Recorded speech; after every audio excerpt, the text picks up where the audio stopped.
before investing, the most important thing is having an investment plan. And this is what I would say. This is how I would advise you, even for stocks and anything else. Like now when you talk about government bonds and such things, there are different kinds of investments. That is what we was talking about, a low risk investment, because your capital is conserved. Stocks, you can buy stocks worth 5,000, it goes to 3,000 shillings, yeah? But when it comes to something like T-bills and T-bonds, again they protect your capital, yeah? But again, I would first say, what is your game plan? I just mentioned something about my personal advice. This is what I advise people. Number one is that have a basic way you're investing. I will advise people to put their money into a money market unit trust for a simple reason. One, you can make it consistent, because when it comes to stocks and you say that I invest in stocks, what happens when the market is high?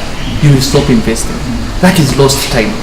But if you're able to have a basic place, for example, you say I'll pick a money market and I'll be putting a standard amount of money based on the percentage. I say, you know what, 10,000 shillings every month, I'll throw it into this account. It becomes my basic investment account. Now from there, I make decisions about accumulating towards buying property, investing in stocks at the right time.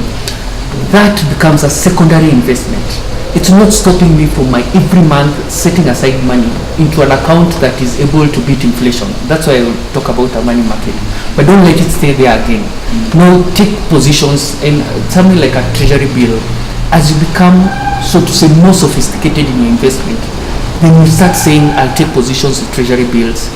No, this is a safe. For example, you might say that maybe a bond of 10 years, depending on now, the secondary level. So I would say, if you are starting off, look for a way that can make your investment consistent.